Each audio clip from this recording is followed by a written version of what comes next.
ಅತ್ತರೇನು ಬರುವುದು, ಹೊತ್ತು ಮೀರಿ ಹೋದ ಮೇಲೆ ಅತ್ತರೇನು ಬರುವುದು, ಮುತ್ತಿಗಿಂತ ಹೊತ್ತು ಮೇಲು ತಿಳಿಯೇ ಮನುಜ ಬಾಳು. ಮುತ್ತಿಗಿಂತ ಹೊತ್ತು ಮೇಲು ತಿಳಿಯೇ ಮನುಜ ಬಾಳು. ಮಕ್ಕಳೇ, ಕವಿವಾಣಿಯ ಸಾಲುಗಳನ್ನ ಮೆಲುಕು ಹಾಕುತ್ತಾ ನಾವಿಂದು ಪಾಠವನ್ನ ಆರಂಭ ಮಾಡೋಣ. ಇವತ್ತಿನ ಪಾಠ ಸಂಕಲ್ಪ ಗೀತೆ, 10ನೇ ತರಗತಿಯ ಪ್ರಥಮ ಭಾಷೆಯ ಕನ್ನಡದ ಮೊದಲನೆಯ ಪದ್ಯ ಸಂಕಲ್ಪ ಗೀತೆ. ಈ ಸಂಕಲ್ಪ ಗೀತೆ ಪದ್ಯವನ್ನ ಬರೆದವರು GS ಶಿವರುದ್ರಪ್ಪ. ವಿದ್ಯಾರ್ಥಿಗಳೇ, ಉತ್ತರ ಪ್ರದೇಶದ ಒಂದು ಸ್ಥಳ, ಆ ಸ್ಥಳದೊಳಗ ಒಬ್ಬ ಹೆಣ್ಮಗಳಿದ್ದು, ಆಕೆ ಒಬ್ಬ ಸ್ಪೋರ್ಟ್ಸ್ಮನ್, ಒಬ್ಬ ಒಳ್ಳೆಯ ಸ್ಪೋರ್ಟ್ಸ್ಮನ್ ಆಗಿರ್ತಾಳ. ನಾನು ದೇಶದಲ್ಲಿ ಅತ್ಯಂತ ಶ್ರೇಷ್ಠವಾದಂತಹ ವಾಲಿಬಾಲ್ ಪ್ಲೇಯರ್ ಆಗಬೇಕು ಅನ್ನುವಂತಹ ಮಹದಾಕಾಂಕ್ಷೆಯನ್ನ ಆಕೆ ಇಟ್ಕೊಂಡಿರ್ತಾಳೆ. ಹಾಗಾಗಿ ಪ್ರತಿನಿತ್ಯ ಆ ಕುರಿತಾಗಿ ಆಕೆ ಅಭ್ಯಾಸವನ್ನ ಮಾಡ್ತಾ ಇರ್ತಾಳ. ಆ ಒಂದು ನಿಟ್ಟಿನಲ್ಲೇ ಆಕೆ ತನ್ನ ಹಾದಿಯಲ್ಲಿ ಹೋಗ್ತಾರೆ. ಹೀಗೆ ಒಂದ್ಸಲ ಆಕೆ ಪ್ರಯಾಣ ಮಾಡ್ತಾ ಇರುವಂತಹ ಸಂದರ್ಭದಲ್ಲಿ ರೈಲಿನಲ್ಲಿ ಪ್ರಯಾಣ ಮಾಡ್ತಿರ್ತಾಳ. ಹೀಗೆ ಸ್ನೇಹಿತರೊಟ್ಟಿಗೆ ಪ್ರಯಾಣ ಮಾಡುವಾಗ ಅವರ ಗೆಳತಿಯರು ಏನ್ ಮಾಡ್ತಾರ, ಪರ್ಸ್ ಕಸ್ಕೊಳ್ಳೋಕೆ ಅಂತ ಹೇಳಿ ಪ್ರಯತ್ನ ಮಾಡ್ತಾರೆ. ಆಕೆ ಕಸ್ಕೊಳೋದು, ಅದನ್ನ ಪಡ್ಕೊಳ್ಳೋದಕ್ಕೆ ಇದು ಮಾಡಿದಾಗ ಹೀಗೆ ಆಟ ಆಡ್ತಾ ಏನಾಯ್ತು, ಆ ರೈಲಿನಿಂದ ಕೆಳಗಡೆ ಬಿದ್ದ್ಬಿಡ್ತಾಳೆ. ಅವಳು ಈ ತರ ನೂಕಿದಾಗ ಏನಾಗುತ್ತ, ಸೀದಾ ರೈಲಿನಿಂದ ಕೆಳಗಡೆ ಬಿದ್ದ ತಕ್ಷಣ ಅಲ್ಲಿರುವಂತಹ ಜಲ್ಲಿ ಕಲ್ಲುಗಳು ಆಕೆ ಕಾಲುಗಳಿಗೆಲ್ಲ ಚುತ್ತ. ಅದಲ್ಲದೆ ವಿಚಾರ ಮಾಡ್ರಿ, ತಾಸಿಗೆ 100 ಕಿಲೋಮೀಟರ್ ಓಡ್ತಾ ಇರುವಂತಹ ರೈಲಿನಿಂದ ಕೆಳಗಡೆ ಬಿದ್ರ ಪರಿಸ್ಥಿತಿ ಏನಾಗತ್ತೆ ವಿಚಾರ ಮಾಡಿ. ಬರೀ ರೈಲ್ ಹೋಗುವಾಗಲೇ ಅದನ್ನ ನಾವು ಸ್ವಲ್ಪ ಹೊತ್ತು ನೋಡಿದ್ರ ನಮ್ಮ ಕಣ್ಣು ಎಷ್ಟು ವಿಚಿತ್ರ ಆಗ್ತದೆ. ಅಂಥದ್ರಲ್ಲಿ ಆಕೆಗೆ ಅದೇ ಸಂದರ್ಭದಲ್ಲಿ ದುರ್ದೈವವಶಾತ್ ಏನಾಯ್ತು, ಪಕ್ಕದಲ್ಲಿ ಇನ್ನೊಂದು ರೈಲು ಹೋಗ್ತಾ ಇತ್ತು. ಆ ರೈಲು ಸೀದಾ ಆಕೆ ಎಡಗಾಲಿನ ಮೇಲೆ ಹಾಸ್ಕೊಂಡು ತಗೊಂಡು ಹೋಗ್ಬಿಡ್ತು. ಅವಾಗ ಎಡಗಾಲು ಸಂಪೂರ್ಣವಾಗಿ ಕತ್ತರಿಸ್ಬಿಡ್ತು. ನರಳು ಸಂಜೆ ಹೊತ್ತು ಅವಾಗ ಯಾವ ಆಕೆ ಸಹಾಯಕರ ಬೆಳಗಿನ ಚುಂಚು ಬೆಳಗಾಗುವಂತಹ ಸಂದರ್ಭದೊಳಗ ರೈತರು ಓಡಾಡ್ತಿರ್ತಾರ. ಓಡಾಡುವಾಗ ನೋಡ್ತಾರ, ಎಲ್ಲ ರಕ್ತ ಮುಣಿದ್ಬಿಟ್ಟಿರ್ತೈತಿ.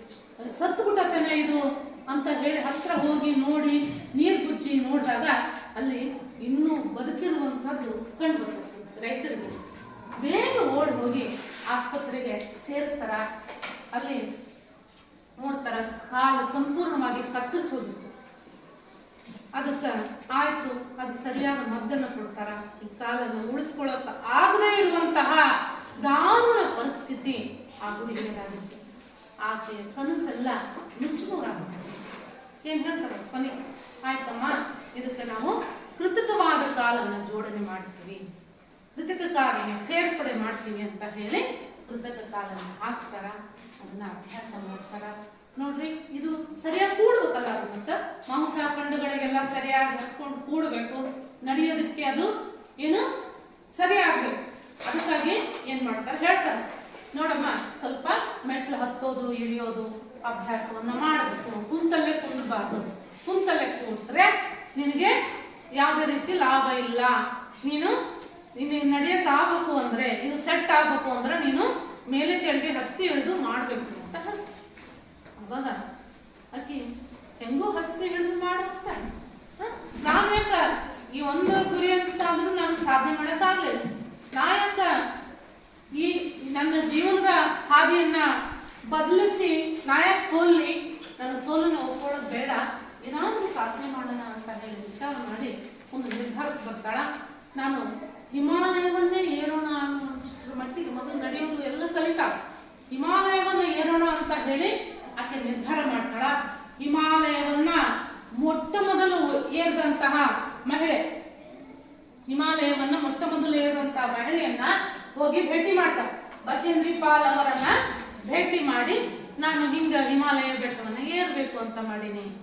ಜೀವನದಲ್ಲಿ ಏನಾದರೂ ಸಾಧನೆ ಮಾಡಬೇಕು ಅಂತ ಮಾಡಿದೆ ಅಂತ ಹೇಳಿದಾಗ ಆಕೆ ಬೇಡಮ್ಮ, ನಿನ್ನ ಕೈಲಿ ಸಾಧ್ಯ ಆಗಲ್ಲ, ಅದೆಲ್ಲ ಬೇಡ ಅಂತ ಹೇಳ ಅವಾಗ ಆಕೆ ತನ್ನ ಹಠ ಬಿಡುದಿಲ್ಲ.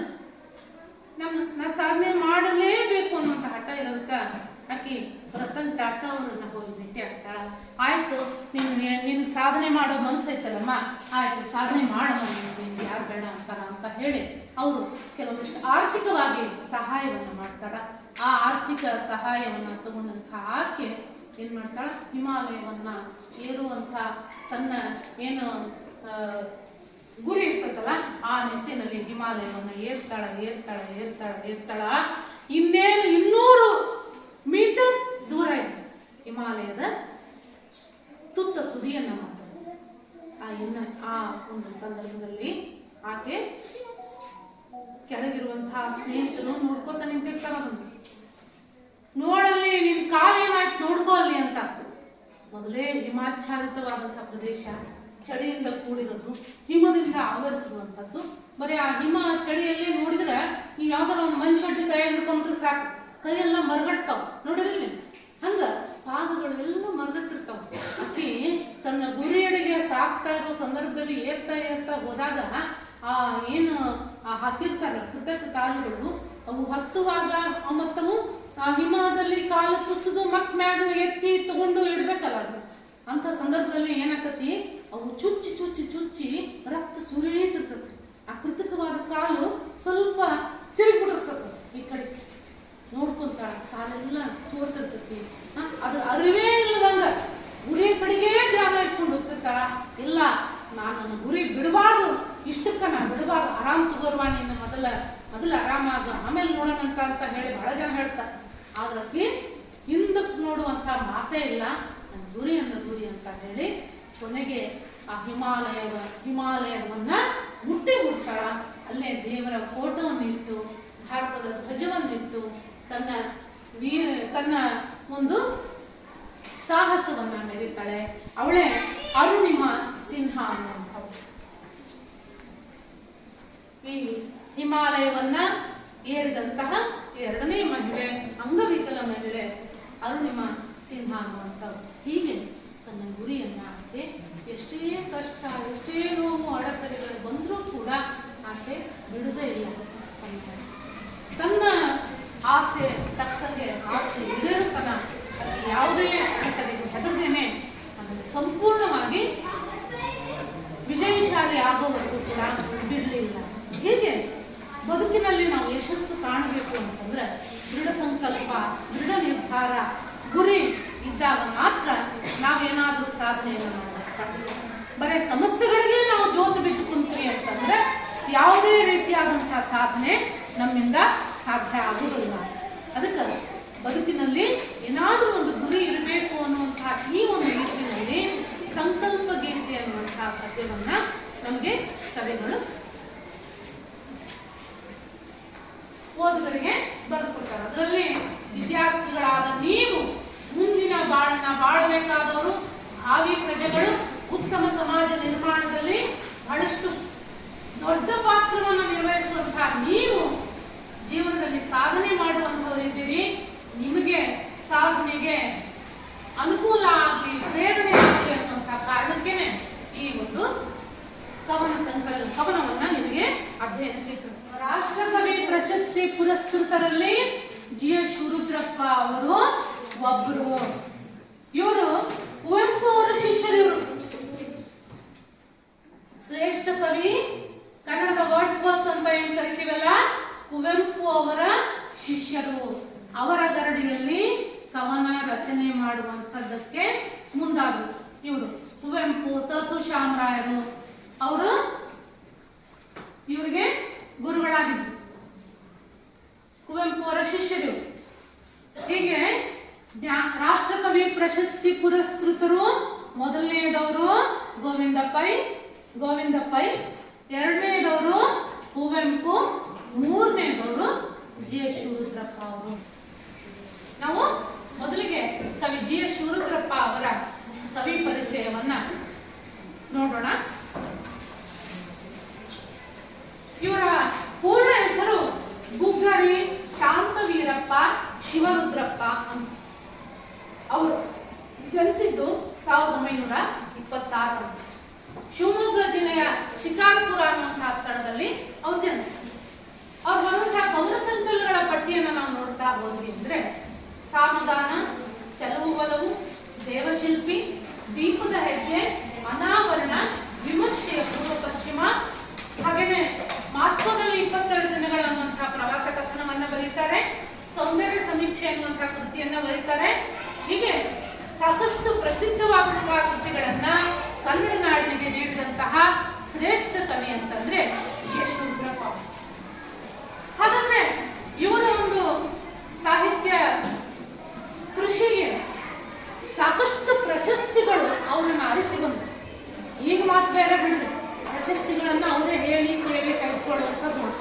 ಆದ್ರೆ ನಿಜವಾದ ಕವಿಗಳು, ನಿಜವಾದ ಪ್ರತಿಭಾವಂತರು ಇದ್ದವರಿಗೆ ಪ್ರಶಸ್ತಿಗಳು ತಾವೇ ಅನಿಸ್ಬಾರ್ದು. ಇಂಥ ಪ್ರತಿಭಾನ್ವಿತ ಕವಿಗೆ ಕೇಂದ್ರ ಸಾಹಿತ್ಯ ಅಕಾಡೆಮಿ ಪ್ರಶಸ್ತಿ ಕಾವ್ಯಾರ್ಥ ಚಿಂತನ ಅನ್ನುವಂತಹ ಕೃತಿಗೆ ಲಭಿಸುತ್ತದೆ. ಹಂಪಿ ಕನ್ನಡ ವಿಶ್ವವಿದ್ಯಾಲಯ ನಾಡೋಜ ಅನ್ನುವಂತಹ ಪ್ರಶಸ್ತಿಯನ್ನು ನೀಡಿ ಗೌರವಿಸ್ತಾರೆ. ಬೆಂಗಳೂರಿನ ಕುವೆಂಪು ವಿಶ್ವವಿದ್ಯಾಲಯ ಗೌರವ ಡಿಲಿಟ್ ಪದವಿಯನ್ನ ನೀಡಿ ಅವ್ರಿಗೆ ಗೌರವ ಬೆಂಗಳೂರು ಮತ್ತು ಕುವೆಂಪು ವಿಶ್ವವಿದ್ಯಾಲಯ ಗೌರವ ಡಿಲಿಟ್ ಪದವಿಯನ್ನ ನೀಡಿ ಗೌರವಿಸುತ್ತೆ. ಅದಲ್ಲದೆ ರಾಷ್ಟ್ರಕವಿ ಪ್ರಶಸ್ತಿ ಕೂಡ ಇವರಿಗೆ ಲಭಿಸಿತು. ಪಂಪ ಪ್ರಶಸ್ತಿ ಅದಲ್ಲದೆ 1992ರಲ್ಲಿ ದಾವಣಗೆರೆಯಲ್ಲಿ ನಡೆದಂತಹ 61ನೇ ಅಖಿಲ ಭಾರತ ಕನ್ನಡ ಸಾಹಿತ್ಯ ಸಮ್ಮೇಳನದ ಅಧ್ಯಕ್ಷತೆಯ ಸ್ಥಾನವನ್ನು ಕೂಡ ಇವರು ಅಲಂಕರಿಸಿದ್ರು. ಪ್ರಸ್ತುತ ಪದ್ಯವನ್ನ ಅವರ ಹಾಡಬಲ್ಲಂತಹ ಭಾವಗೀತೆಗಳು, ಹಾಡಬಲ್ಲ ಭಾವಗೀತೆಗಳ ಒಂದು ಸಂಗ್ರಹ ಎದೆ ತುಂಬಿ ಹಾಡುವೆನು ಅನ್ನುವಂತಹ ಕವನ ಸಂಕಲನದಿಂದ ಈ ಸಂಕಲ್ಪ ಗೀತೆ ಅನ್ನುವಂತಹ ಪದ್ಯವನ್ನ ಆಯ್ಕೆ ಮಾಡಿಕೊಳ್ಳಲಾಗಿದೆ. ಮಕ್ಕಳೇ, ಜಿ. ಎಸ್. ಶಿವರುದ್ರಪ್ಪ ಅವರ ಎಲ್ಲಾ ಕವನ ಸಂಕಲನನ್ನ ಒಂದು ಕಡೆಗೆ ಸೇರಿಸಿ ಒಂದು ಪುಸ್ತಕವನ್ನ ಮಾಡಿದ್ದಾರೆ. ಅದು ಸಮಗ್ರ ಕವನ ಸಂಕಲನ ಅಂತ ಹೇಳಿ ಜಿ. ಎಸ್. ಶಿವರುದ್ರಪ್ಪ ಅವರ ಸಮಗ್ರ ಕಾವ್ಯ ಅಂತ ನೋಡಿ ಪುಸ್ತಕ. ಹಾಗಾದ್ರೆ ಭಾವಗೀತೆ ಅಂದ್ರೆ ಏನು? ಇಲ್ಲಿ ಕನ್ನಡ ಸಾಹಿತ್ಯ ಬೆಳವಣಿಗೆಯನ್ನ ಸಾಧಿಸ್ತಾ ಬಂದ ಹಾಗೆ ಇಂಗ್ಲಿಷ್ ಸಾಹಿತ್ಯದ ಪ್ರಭಾವದಿಂದ ಕನ್ನಡದಲ್ಲೂ ಕೂಡ ಭಾವಗೀತೆ ಸಾಹಿತ್ಯ, ಭಾವಗೀತೆ ಅನ್ನುವಂತಹ ಕಾವ್ಯ ಪ್ರಕಾರ ಬೆಳವಣಿಗೆ ಆಗ್ತಾ ಬಂತು. ನಮ್ಮ ಭಾವನೆಗಳು, ನೋವು, ನಲಿವು, ಸಂತೋಷ ಎಂಥದೇ ಇರಲಿ, ಆ ಭಾವನೆಗಳ ಅಭಿವ್ಯಕ್ತಿಯೇ ಅಲ್ಲಿ ಹಾಡಿನ ಮೂಲಕವಾಗಿ ಹೊರಹೊಮ್ಮುತ್ತೆ. ಭಾವಗೀತೆಗೆ ಮುಖ್ಯವಾಗಿ ಏನಂತಂದ್ರೆ ಭಾವಾಭಿನಯ, ಭಾವನೆ ಮತ್ತು ಅದಕ್ಕೆ ಗೇಯತೆ, ಸಂಗೀತ, ಲಯ, ಇದರಿಂದ ಒಂದು ಉತ್ತಮವಾದ ಭಾವಗೀತೆ ನಿರ್ಮಾಣ ಆಗುತ್ತೆ. ನೋವು, ನಲಿವು, ಕಷ್ಟ, ಸುಖ, ದುಃಖ ಇದೆಲ್ಲವನ್ನ ಪದ್ಯ ರೂಪದಲ್ಲಿ ಉತ್ತಮವಾದ ಶಬ್ದ ಜೋಡಣೆಯಿಂದ ಸಾಹಿತ್ಯ ರಚನೆ ಆಗುತ್ತಲ್ಲ, ಅದನ್ನು ನಾವು ಭಾವಗೀತೆ ಅಂತ. ಅದರಲ್ಲಿ ಜಿ. ಎಸ್. ಶಿವರುದ್ರಪ್ಪ ಅವರ ಬಹಳಷ್ಟು ಪ್ರಸಿದ್ಧವಾದ ಭಾವಗೀತೆಗಳನ್ನ ನಾವು ನೋಡಿವಿ, ನೀವು ಕೂಡ ಕೇಳಿರಿ. ಆದ್ರೆ ಕವಿಗಳು ಇವರೇ ಅನ್ನೋದು ನಿಮಗೆ ಗೊತ್ತಿಲ್ಲ ಅಷ್ಟೇ. ನಾನು ಅವರ ಕೆಲವೊಂದಿಷ್ಟು ಭಾವಗೀತೆಗಳನ್ನ ನಿಮಗ ಪರಿಚಯ ಮಾಡ್ತೀನಿ. ಎರಡೆರಡೇ ಸಾಲುಗಳನ್ನ ಹೇಳಿ ಪರಿಚಯ ಮಾಡ್ತೀನಿ. ತುಂಬಿ ಹಾಡಿದೆನು ಅಂದು ನಾನು, ಮನವಿತ್ತು ಕೇಳಿದಿರಿ ಅಲ್ಲಿ ನೀವು. ಎದೆ ತುಂಬಿ ಹಾಡಿದೆನು ಅಂದು ನಾನು. ಹಾಗೇನೆ ಉಡುಗಣ ವೇಷ್ಟಿತ ಚಂದ್ರ ಸುಶೋಭಿತ ದಿವ್ಯಾಂಬರ ಸಂಚಾರಿ, ಕಣ್ಣ ನೀರಿನಲ್ಲಿ ಮಣ್ಣ ಧೂಳಿನಲ್ಲಿ ಹೊರಳುತ್ತಿರುವರ ಸಹಚಾರಿ. ಹಾಡು ಹಾಡು ಹಾಡು ಹಳೆಯ ಗಾದರೇನು ಭಾವನವನ ವೀಣ. ಹಾಗೇನೆ ಹಣತೆ ಹಚ್ಚುತ್ತೇನೆ ನಾನು ಅನ್ನುವಂತಹ ಹಣತೆ ಮತ್ತೆ ಎಲ್ಲಿ ಹೋಗುವಿರಿ ನಿಲ್ಲಿ ಮೋಡ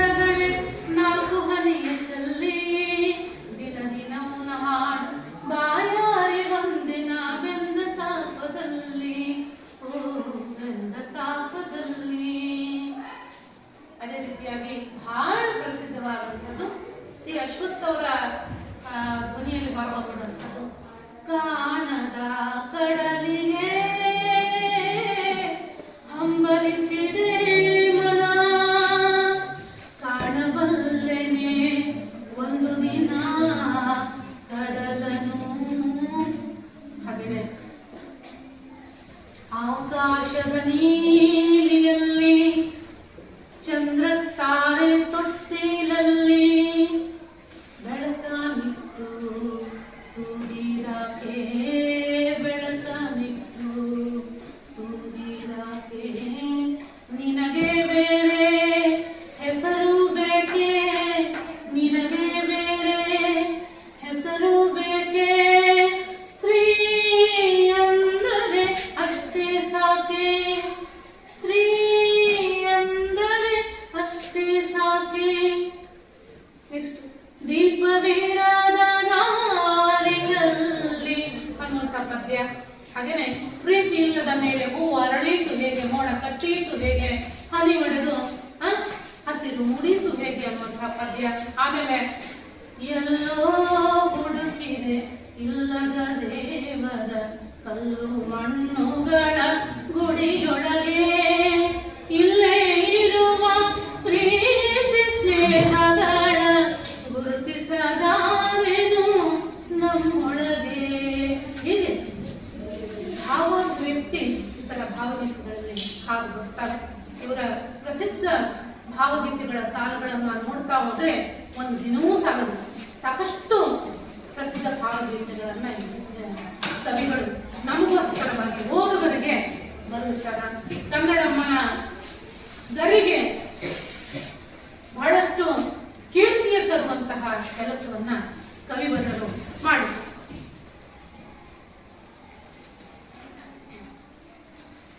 ಈ ಪದ್ಯದ ಆಶಯವನ್ನ ನಾವು ನೋಡೋದಾದ್ರೆ ಬದುಕಿನಲ್ಲಿ ಯಾವಾಗಲೂ ಕೂಡ ಧನಾತ್ಮಕವಾದ ಭಾವನೆಯನ್ನ ಹೊಂದಿರಬೇಕು, ಧನಾತ್ಮಕವಾದ ಭಾವನೆಯನ್ನು ಹೊಂದಿರಬೇಕು. ಜೀವನದಲ್ಲಿ ದೃಢ ಸಂಕಲ್ಪವನ್ನ ಇಟ್ಕೊಂಡವರಾಗಿರ್ಬೇಕು. ಯಾವುದೇ ರೀತಿಯಾದಂತಹ ಸವಾಲುಗಳು ಎದುರಾದರೂ ಕೂಡ ಆತ್ಮವಿಶ್ವಾಸವನ್ನ ಬಿಡದೇನೆ ದೃಢ ಸಂಕಲ್ಪ ನಿಷ್ಠೆಯಿಂದ ಕ್ರಿಯಾಶೀಲರಾದಾಗ ಯಶಸ್ಸು ಖಂಡಿತವಾಗೂ ಕೂಡ ಲಭಿಸುತ್ತೆ ಅನ್ನುವಂಥದ್ದು. ಭೇದ ಭಾವವನ್ನ ಹೋಗಲಾಡಿಸಿ ಐಕ್ಯತೆಯಿಂದ ಪ್ರಯತ್ನಶೀಲರಾದಾಗ ಬಲ ಹೆಚ್ಚಾಗುತ್ತೆ. ಭಯ ಮತ್ತು ಅನುಮಾನ ಆವರಿಸಿರುವಂತಹ ಸಮಾಜವನ್ನ ದೃಢನಿಷ್ಠೆಯಿಂದ ಸ್ವಾಸ್ಥ್ಯದ ನೆಲೆಯಾಗಿಸುವಂತಹ ಹಣತೆಯನ್ನು ಹಚ್ಚಿದಾಗ ಕತ್ತಲೆ ಸಂಪೂರ್ಣವಾಗಿ ದೂರವಾಗುತ್ತೆ ಅನ್ನುವಂಥದ್ದನ್ನ ಇಲ್ಲಿ ಪದ್ಯದ ಆಶಯದ ಮುಖಾಂತರ ನಾವು ಪದ್ಯ ಇಷ್ಟು ಆಶಯವನ್ನ ಇಟ್ಕೊಂಡು ನಮಗೆ ಬದುಕಿನ ಗುರಿಯನ್ನ ನಮಗೆ ತಿಳಿಸ್ಕೊಡ್ತೀವಿ. ಹೀಗೆ ನಾವು ಸಮಾಜದ ಎಷ್ಟೋ ಪ್ರಸಿದ್ಧ ವ್ಯಕ್ತಿಗಳ ಬದುಕನ್ನ ಒಂದ್ಸಲ ಇತಿಹಾಸದ ಪುಟಗಳನ್ನ ತಿರುವಿ ನೋಡಿದಾಗ ನಾವು ನೋಡ್ತೀವಿ. ಹಿಂದೆ ಗುರುವಿದ್ದ ಮುಂದೆ ಗುರಿ ಇತ್ತು, ಸಾಗುತ್ತಿತ್ತು ಧೀರರಾದಂದು. ಹಿಂದಿನ ಕಾಲದ ಜನರಲ್ಲಿ ಯಾವಾಗಲೂ ಕೂಡ ಒಂದು ಗುರಿಯನ್ನೇ ಇಟ್ಕೊಂಡು ಬದುಕಿನಲ್ಲಿ ಸಾಗುವಂತಹ ಜನರ ಒಂದು ಗುಂಪಿತ್ತು. ಅದಕ್ಕೆ ಗುರುವಿನ ಆಶೀರ್ವಾದ ಇತ್ತು, ಗುರುವಿನ ಆಶೀರ್ವಾದ ಇತ್ತು, ಗುರಿ ಇತ್ತು.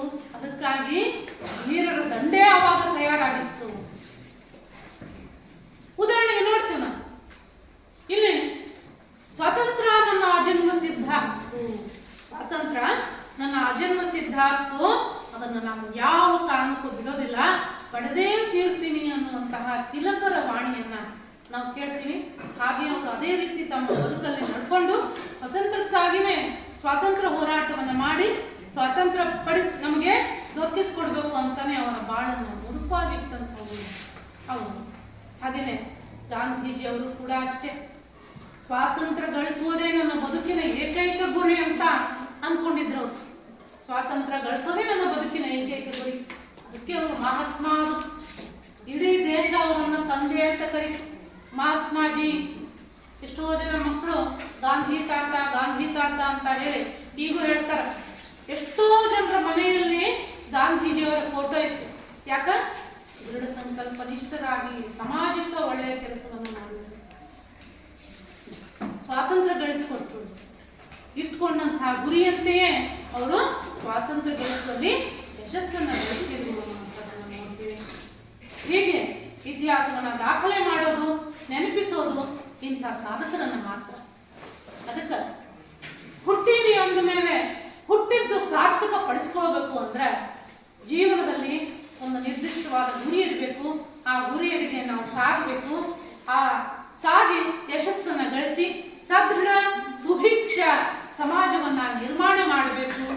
ಅಂದಾಗ ಬದುಕು ಸುಂದರವಾಗುತ್ತೆ, ನಮ್ಮ ಬದುಕು ಸಾರ್ಥಕತೆಯನ್ನ ಪಡ್ಕೊಳ್ಳುತ್ತೆ. ಮಕ್ಕಳೇ,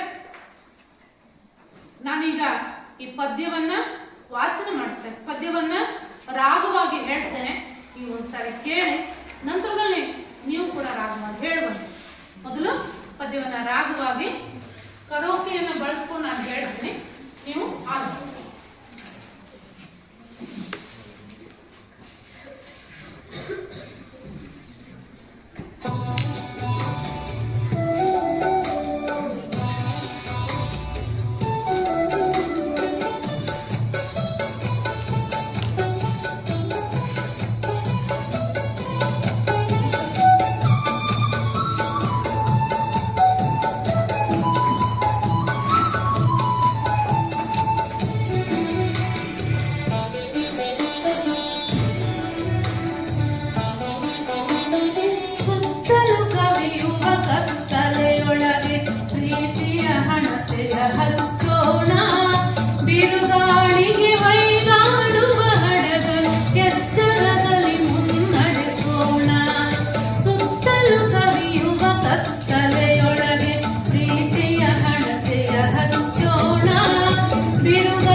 ಇವಾಗ ನಮ್ಮ ಸಮಾಜದಲ್ಲಿ ಜಾತಿ ಭೇದ ಭಾವ ಮತ ಬಣ್ಣ ಸಾಕಷ್ಟು ಅಜ್ಞಾನ ಇದೆಲ್ಲದರಿಂದ ಕತ್ತಲೆ ಆವರಿಸಿದೆ. ಸಮಾಜದ ಸುತ್ತಲೂ ಕತ್ತಲೆ ಆವರಿಸಿದೆ. ಕತ್ತಲೆ ಆವರಿಸೋದು ಅಂದ್ರೆ ಕತ್ತಲೆ ಆಗೋದಲ್ಲ. ಕತ್ತಲೆ ಅಂದ್ರೆ ಏನಪ್ಪಾ ಅಂದ್ರೆ ಅಜ್ಞಾನದ ಸಂಕೇತ. ಬೆಳಕು ಜ್ಞಾನದ ಸಂಕೇತ. ಬೆಳಕು ಇಲ್ಲಿ ಹಣತೆಯ ರೂಪದಲ್ಲಿ ಒಂದು ಸಣ್ಣ ಹಣತೆಯನ್ನು ಹಚ್ಚಿಬಿಟ್ರೆ ಸಾಕು, ಕೋಣೆಯೊಳಗ ಬೆಳಕೋ ಬೆಳಕು. ಆ ಬೆಳಕು ಉಂಟಾಗೋದಕ್ಕೆ ಕಾರಣ ಯಾರು? ಹಣತೆ. ಅದಕ್ಕೆ ಅಜ್ಞಾನ, ಅಂಧಕಾರ, ಮತ ಭೇದ, ಮೇಲು ಕೀಳು, ಅಲ್ಲಿ ವರ್ಣನೀತಿ ಸಾಕಷ್ಟು ಕಾರಣಗಳಿಂದ ಕತ್ತಲೆ ಆವರಿಸಿರುವಂತಹ ಸಮಾಜಕ್ಕೆ ತಿಳುವಳಿಕೆಯ ಜ್ಞಾನದ ಬೆಳಕು, ತಿಳುವಳಿಕೆಯ ಬೆಳಕು, ಉತ್ತಮ ಹಾದಿಯಲ್ಲಿ ನಮಗೆ ಹಾದಿಯನ್ನು ತೋರಿಸೋದಕ್ಕೆ ಇರುವಂತಹ ಮಾರ್ಗ ಬೇಕಾಗಿದೆ ಅನ್ನುವಂಥದ್ದನ್ನ ಕವಿಗಳು ತಮ್ಮ ಪದ್ಯದ ಮೂಲಕ ಹೇಳ್ತಾರೆ. ಎಂತ ಹಣತೆ ಹಚ್ಚಬೇಕು ಅಂದ್ರೆ ಪ್ರೀತಿಯ ಹಣತೆ. ಪ್ರೀತಿಯ ಹಣತೆ. ಪ್ರೀತಿಯಿಂದ ನಾವು ಏನನ್ನಾದ್ರೂ ಸಾಧನೆ ಮಾಡಬಹುದು, ಏನನ್ನಾದ್ರೂ ಗೆಲ್ಲಬಹುದು ಅಂತ ಹೇಳ್ತಾರೆ. ದ್ವೇಷವನ್ನೂ ನಾವು ಪ್ರೀತಿಯಿಂದಲೇ ಗೆಲ್ಲಬಹುದು ಅಂತ ಎಷ್ಟೋ ಶ್ರೇಷ್ಠ ಕವಿಗಳು ಹೇಳ್ತಾರೆ. ಅದಕ್ಕೆ ಪ್ರೀತಿಯ ಹಣತೆಯನ್ನು ಅಲ್ಲಿ ಸಮಾಜದಲ್ಲಿ ಅಲ್ಲಿ ಮಮತೆಯ ಹಾದಿಯಿಂದ ನಾವು ಮತ ಭೇದ ಭಾವ, ಜಾತಿ ಮತ ವರ್ಣ ಇವೆಲ್ಲ ಭೇದ ಭಾವಗಳನ್ನ ಹೋಗಲಾಡಿಸಬಹುದು. ಅವರಲ್ಲಿ ತಿಳುವಳಿಕೆಯನ್ನ ಮೂಡಿಸಬೇಕು. ಪ್ರೀತಿಯಿಂದ ತಿಳುವಳಿಕೆಯನ್ನು ಮೂಡಿಸಿದಾಗ ಅದು ಸಾಧ್ಯ ಆಯ್ತು. ಹಾಗೆಯೇ ಒಂದು ಉದಾಹರಣೆಯನ್ನು ಕೊಡ್ತಾರೆ. ಬಿರುಗಾಳಿಗೆ ಹೊಯ್ದಾಡುವ ಹಡಗನ್ನು ಎಚ್ಚರದಲ್ಲಿ ಮುನ್ನಡೆಸಿ. ಹಡಗು ಅಂದ್ರೆ ನಾವೇ ಅಂತ ನೋಡಿ. ಆ ನಾವೇ ನದಿಯಲ್ಲಿ ಸಮುದ್ರದಲ್ಲಿ ಅದು ಸರಿಯಾಗಿ ಹೋಗ್ಬೇಕು ಅಂತಂದ್ರ ಅದಕ್ಕೆ ಎಲ್ಲಿ ಹೋಗ್ಬೇಕು ಅನ್ನೋ ಗುರಿ ಗೊತ್ತಿರ್ಬೇಕು. ನಮಗೆ ಎಲ್ಲಿಂದ ಎಲ್ಲಿಗೆ ಹೋಗ್ಬೇಕು ಅನ್ನೋ ಗುರಿ ಗೊತ್ತಿರ್ಬೇಕು. ಒಂದೇದು, ಆ ನಾವೇ ಹೋಗುವಾಗ ಜೋರಾಗಿ ಬಿರುಗಾಳಿ ಬೀಸ್ತು ಅಂತಂದ್ರೆ, ಗಾಳಿ ಜೋರಾಗಿ ಬೀಸಿದಾಗ ನಾವೇ ಅಲಗಾಡ್ತೀವಿ. ತನ್ನ ಗುರಿಯನ್ನ ಬಿಟ್ಟು ಬೇರೆ ದಿಕ್ಕಿನಡೆಗೆ ಗಾಳಿ ಕೊಂಡೊಯ್ತದೆ. ಸಮಾಜದಲ್ಲಾದ್ರೂ ಅಷ್ಟೇ. ಮತಭೇದ ಭಾವಗಳು ಆ ಸಮಾಜದ ಜನರನ್ನ ರೊಚ್ಚಿಗೆಬ್ಬಿಸಿ ಸಮಾಜದ ಸ್ವಾಸ್ಥ್ಯವನ್ನ ಸಂಪೂರ್ಣವಾಗಿ ಹಾಳು ಮಾಡುವಲ್ಲಿ ಮುಂದಾಗ್ತವೆ. ಆದ್ರೆ ತಿಳುವಳಿಕೆಯುಳ್ಳಂತಹ ನಾವುಗಳು ಅಲ್ಲಿ ಅಜ್ಞಾನದ ಒಂದು ಕತ್ತಲೆಯಲ್ಲಿ ಆವರಿಸಿರುವಂತಹ ಈ ಒಂದು ಸಮಾಜವನ್ನ ತಿಳುವಳಿಕೆಯುಳ್ಳಂತಹ ಜನ, ತಿಳುವಳಿಕೆಯುಳ್ಳಂತಹ ಗುರುವಿನ ಸ್ಥಾನದಲ್ಲಿ ನಿಂತ್ಕೊಂಡು, ತಿಳುವಳಿಕೆಯುಳ್ಳಂತಹ ವ್ಯಕ್ತಿ ಗುರುವಿನ ಸ್ಥಾನದಲ್ಲಿ ನಿಂತ್ಕೊಂಡು ಉತ್ತಮ ಗುರಿಯೆಡೆಗೆ ಸಾಗುವಂತೆ ಅವರನ್ನ ಮಾಡಬೇಕು. ಹಂಗ ನಾವು ಎಚ್ಚರದಲ್ಲಿ ಆ ಹಡಗನ್ನ ಮುನ್ನಡೆಸಿದಾಗ ತಲುಪಬೇಕಾದ ಗುರಿಯನ್ನ ತಲುಪೋದಕ್ಕೆ ಸಾಧ್ಯವೋ ಹಾಗೇನೆ ಬದುಕಲ್ಲೂ ಕೂಡ ಪ್ರತಿ ಹೆಜ್ಜೆಯಲ್ಲಿ ಎಚ್ಚರದಿಂದ ನಡೆದಾಗ ಬದುಕು ಸಾರ್ಥಕತೆಯನ್ನ ಪಡೆಯೋದಕ್ಕೆ ಸಾಧ್ಯ ಅನ್ನೋದನ್ನ ನಾವು ಈ ಪಲ್ಲವಿ ಭಾಗದಲ್ಲಿ ನೋಡ್ತೇವೆ. ಮಕ್ಕಳೇ, ಇವತ್ತಿಗೆ ಇದು ಸಾಕು. ನಾನು ನೀವೆಷ್ಟು ಅರ್ಥ ಮಾಡ್ಕೊಂಡ್ರಿ ಅನ್ನೋದಕ್ಕೆ ಕೆಲವೊಂದಿಷ್ಟು ಪ್ರಶ್ನೆಗಳನ್ನು ಕೇಳ್ತೇನೆ.